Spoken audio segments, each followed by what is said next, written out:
Hi යාළුවනේ මම මේ අරන් ආවේ 5 වෙනි කොටස. 4 වෙනි කොටස ඉවර වෙන්නේ ඔටුන් හිමි කුමාරයාට ලේ වමන යනවා වගේම ඒ දේ රජතුමාත් එතන ඉන්න හැමෝමත් දකින සීන් එකකින්නේ. ඉතින් එතනින් පස්සේ මොකද වෙන්නේ කියලා අද කොටසෙන් බලමු. රජතුමා බනින්න ගන්නවා එයාගෙන් හංගම් ප්‍රතිකාර කරේ ඇයි මෙච්චර දෙයක් වෙනකන් කියලා. මෙතන වෛද්‍යචෝ ඇවිල්ලත් ඉන්නවා.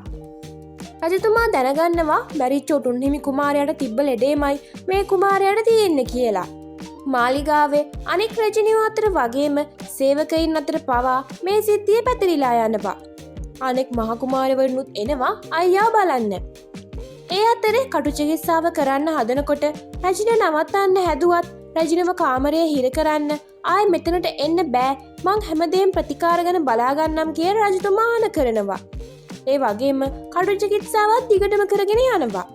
ඒත් රජින කියනවා අනෙක් ඕනමානක් පිළිගන්නම් ඒත් මට කුමාරයා ගාව ඉන්න දෙන්න කියලා.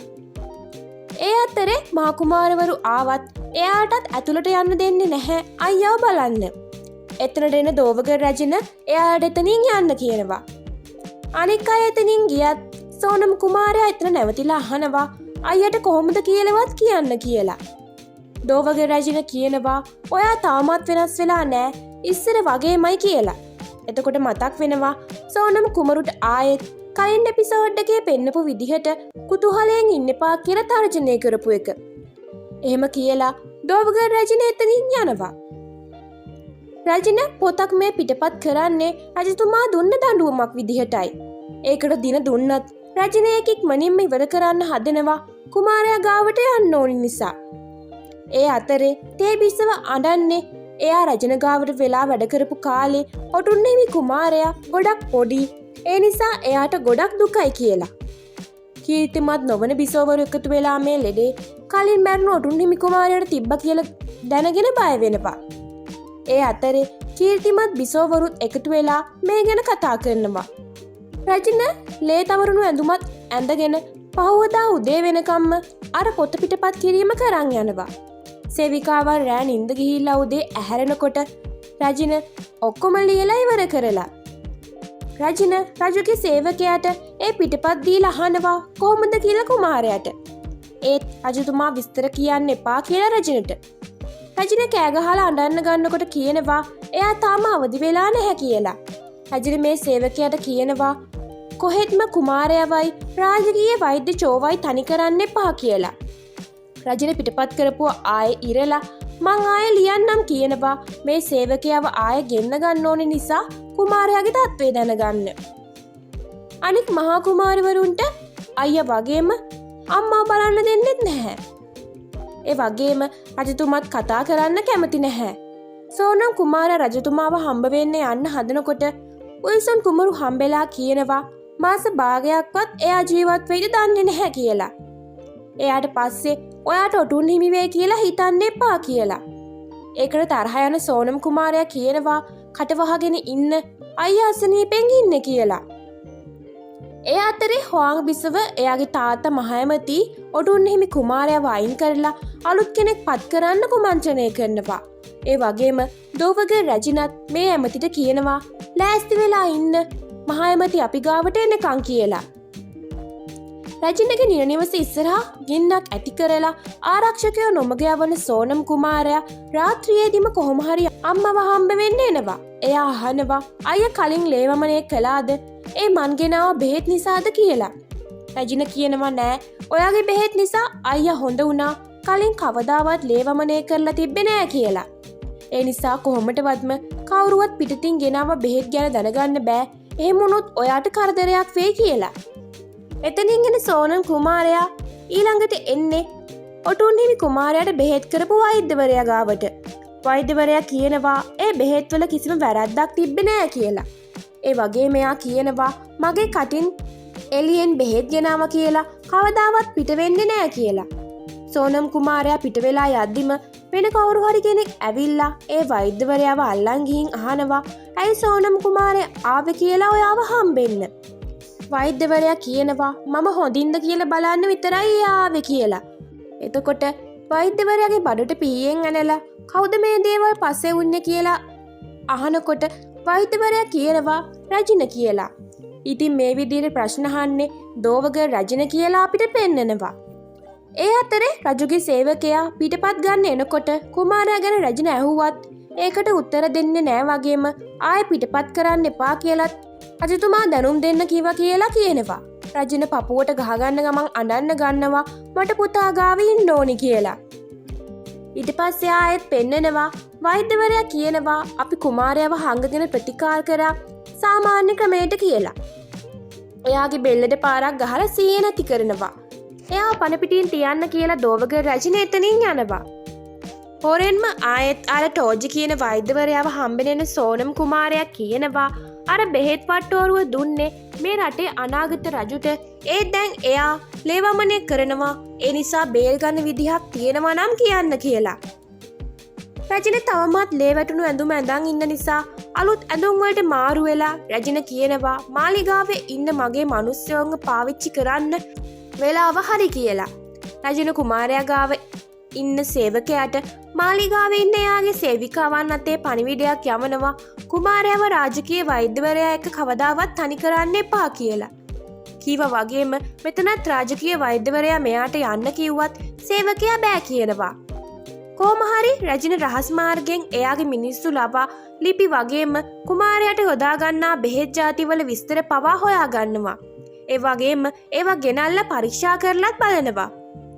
මේ කාලය තුල මහා ඇමතිගේ දෝවගේ රජිනගේ ක්‍රියාකාලාපය ගැනත් රජින විමසිල්ලෙන් ඉන්නවා ඒගොල්ලෝ හරහා. ඉතින් රජින දැනගන්නවා කුමාරයා ලේවමනේ නතර කරත් තාම හැරිලා නෑ කියලා. කතා වුණා වගේම මහා ඇමති දෝවග රජිනගේ ඇමතිව හම්බ වෙන්න එනවා. මේ ඇමතිගේ නම යූන්. මෙයා තමයි යුද ඇමති. ඒ වගේම අර සෝනම් කුමරුට උදව් කරපු ගෑල් ළමයාගේ තාත්තා තමයි මේ. ඉතින් මහා ඇමති දැන් ඉන්න ඔටුන් හිමි කුමාරයාව බලයෙන් පහ කරමු කියලා යෝජනා කරනකොට යුද ඇමති අහනවා ඒකෙන් මට මොකද්ද ලැබෙන්නේ කියලා. මහා ඇමති කියනවා ඔයා අනාගත රජුගේ බිරිඳගේ තාත්තා වේවි කියලා. ඒකට සතුටු වෙලා එයාත් එකඟ වෙනවා. රජින සේවිකාව අතේ කාට හරි ලිපියක් යවනවා අපිට පෙන්නනවා. මේ වෙලාවේ අර ගෑනු ළමයා තාත්තා එනවා කියලා දුවන් යනවා. ගියාම තාත්තා කියනවා දැඟලිලි නිසා තමයි වයස 20ක් වුණත් තාම විවාහ වෙන්නවත් බැරි වුණේ කියලා. මේ ගෑනු ළමයාගේ නම තමයි යූන් චියොන් හා. මට තව දවස් දෙකක් දෙන්න මං කඩවසම් පිරිමි ළමයෙක් එක්කන් එන්නම් කියලා චියොන් හා එතනින් යනවා. පහුවදා රාජ්‍ය සභාවෙද්දී රජතුමාට අභියාචනා ගොඩක් ඇවිත් තියෙනවා කුමාරයාව ඔටුන් හිමි තනතුරෙන් පහ කරලා එලවල දාන්න කියලා. ඒ වගේම මෙතන යුද ඇමතිත් ප්‍රමුඛව අනික් අය කියනවා මාස භාගයක් තිස්සේ කොම තත්ත්වය නිසා කුමාරයාව අයින් කරලා අලුත් කෙනෙක් පත් කරමු කියලා. ඒත් මහා ඇමති බොරුවට කියනවා එහෙම කරන්න ඕනි නෑ කියලා. එළියට ඇවිත් මේ දෙන්න කතා වෙනවා අපි දැන් තමා නියම යුද්ධය පටන් ගන්න කියලා. ඒ වගේම දෝවග රජින කියනවා අපි රජුට මතක් කරමු අපි එයා වෙතන තිබ්බේ හදවතින් උත්තර ගන්න බෑ ප්‍රශ්නවලට කියලා. රජින සේවිකාවක් වගේ ඇඳගෙන කුමාරයා ගාවට යන්නයි මේ හදන්නේ. මාලිගාවේ වැඩ කරන අය මූණ උස්සලා බලන්නේ නැති නිසා ගොඩක් අය ඇඳුම් වලින් තමා තනතුර දැනගන්නේ. ඒ නිසා රජින සේවිකාවක් වගේ ගියාම කවුරුත් අඳුනගන්නේ නැහැ. රජතුමා යන්න ඕනි කොහෙද කියලා කල්පනා කරලා එයා අන්තිමට එන්නේ බෝගුන් කුමාරයාගේ අම්මා ගාවට. රජතුමා කියනවා අනික් හැමෝම ඔටුන් හිමි කුමාරයා ගැනයි දේශපාලනය ගැනයි කියෙව්වට මෙතනට ආවම ඒ දේවල් අහන්න ලැබෙන්නේ නැහැ. ඒක සහනයක් කියලා. රජතුමා බෝගුන් කුමරුගෙන් අහනවා ඔටුන් හිමි කුමාරයාව නිරපන්න කියලා ඉල්ලනවා මම මොකද්ද කරන්න කියලා. අම්මා මුකුත් කියන්න එපා කීවත් බෝගුන් කුමරු කියනවා ඔටුන් හිමි කුමාරයා අසනීප නිසා ඒ පෙත්සම් වලින් කියන දේ හරි එයාව නිරපන්න කියලා. ඒත් මේක ඒ දේ නිසාම වෙන දෙයක් නෙවෙයි. ඇමතිවරු තාත්තව නවත්තන්න පාලනය කරන්න ගන්න උත්සාහයක් කියලා. ඒකට හිනාවක් දාන රජතුමා අහනවා එහෙනම් කවුරු දිනාවිද කියලා. කුමාරයා කියනවා කවුරු දිනුවත් නැතත් තාත්තා එයාලගේ ඉල්ලීම් ඉටු කළත් එයාලගේ උගුල්වලට අහුවෙන්න එපා කියලා බෝගුම් කුමාරයා කියනවා. බෝගුම් කුමාරයාගේ බුද්ධිය අති විශාලයි දේශපාලනය ගැන කියලා රජතුමා සතුටින් කියනවා. එතනට යමක් සිද්ධ වුණා කියලා රජුගේ සේවකයා දුවන් එනවා. ඇත්තටම ඒ සිද්ධිය තමයි ඔක්කොම ඇමතිවරු රැස් වෙලා කුමාරයාව නෙරපන්න කියලා ඉල්ලීම් කරනවා. මේක රජිනත් දකිනවා. චියොන් හා සෝනම් කුමරු වෙනකම් බලන් ඉන්නකොට රජිනව දැකලා කියනවා එයා නම් වංශවත් කාන්තාවක් වගේ ඇය හරිම වැදගත් පාටයි ලස්සනයි කියලා. එතකොටම සේවිකාව කියනවා ඒත් එයා පස්සෙන් කවුද එනවා කියලා. ඉතින් මේ රජින යන්නේ අර හිටපු රජිනව ආයෙත් හම්බෙන්න. රජින අහනවා ඔයා කීවනේ ඔයාගේ පුතා මැරුණේ ඒ ලෙඩෙන් නෙවෙයි කියලා. එහෙම කියන්න හේතු තිබුණද? ලේ වමනේ ගියාද? මගේ පුතාගේ ජීවිතේ තියෙන්නේ ඔයාගේ අතේ. ඒ නිසා මට කියන්න කියලා. ඒක අහපු හිටපු රජින කියනවා ඔයාටත් ඒ ඉරණමම ලැබිලා පුතා මැරුණා නම් හොඳයි කියලා මං හිතනවා. ඒක පරිගැනීමක් මගේ පුතාව මරලා රජ වුණ එකට කියලා. ඒක දෙවියන්ගේ පරිගැනීමක් වුණත් මේක කවුරු හරි හිතාමතා මගේ පුතාව මරන්න හදනවා නම් මං ඒ හැමෝම මරනවා. ඒ නිසා මට උත්තරයක් දෙන්න කියලා රජින ඉල්ලනවා. හිටපු රජින කියනවා එහෙනම් මේක කොන්දේසියක්. අනාගතයේදී මට ඔයාගේ උදව් ඕනි වුණොත් ඔයා එකඟ වෙන්න ඕනි. එහෙමනම් මං උත්තරේ දෙන්නම් කියලා. රජින ඒකට කැමති වෙන්න නිසා හිටපු රජින කියනවා මගේ පුතා කවදාවත් ලේවමනේ කළේ නෑ. ඒත් නොදන්න කැලල් ගොඩක් තිබ්බා. මට විශ්වාසයි එයාව මැරුවා කියලා. මම මරන්න දන්නේ නෑ. ඒත් මම දන්නවා කවුද ඒක කරේ කියලා. එයා මට පුද්ගලිකවම ඇවිත් ඒක කිව්වා කියලා. එතකොට මේ පෙන්නන්නේ සිද්ධිය. දෝවගර් රජින හිරේ දාලා ඉන්න හිටපු රජිනට ඇවිත් කියනවා මම ඔයාගේ පුතාව මැරුවා. ඒත් ඔයාට කිසිම සාක්ෂියක් තියෙනවද කියලා. ඒක අහලා රජින පුදුමයටත් බයටත් පත් වෙනවා. ඊට පස්සේ ඇමතිවරු එකතු වෙලා බල කරා හිටපු රජුට දක්ෂම කුමාරයාව රජ කරන්න කියලා. ඒ නිසා තමයි මගේ මහා කුමාරවරු රජ නොවි උපභාර්යාවගේ කුමාරයා වුණු වත්මන් රජුපත් උනේ කියලා. ඒ වගේම දැන් කුමාරයාව නිරපන්න කියලා ඇමතිවරු එළියේ ඉඳන් කෑ ගැහුවත් රජතුමා ඒකට එකඟ වෙන්නේ නැහැ. ඒත් එතනට එන දෝවගර් රජින කියනවා එළියට ගිහින් ඔයාට ඕනි තීරණේ එයාට කියලා එයාලා විසිරුවා හරින්න කියලා. රජතුමා කුමාරයාව නිරපන්නේ නෑ කියලා කියන්න එළියට යන්න හැදුවත් ඇමතිවරු දැකලා බය හිතෙනවා. එතකොට දෝවගර් රජින කියනවා ඔයාව එයාලට ගැලපෙන්නේ නෑ. එයාලයි ඔයාව රජ කරේ. එයාලා තීරණය කරොත් ඔයාට උරුමයක් නෑ කියලා ඔයාගේ සිංහාසනය අවදානමට ලක් වේවි. ඔයාට එයාලගේ සහාය නැති වුණොත් සිංහාසනය නැති වෙයි කියලා. රජතුමා තරහෙන් බලන් ඉන්නකොට දෝවගර් රජින කියනවා ඒ ළමයා වෙනුවෙන් මේ සේරම අතාරින්න වෙයි. ඒ නිසා කුමාරයා නිසා සැලෙන්න එපා.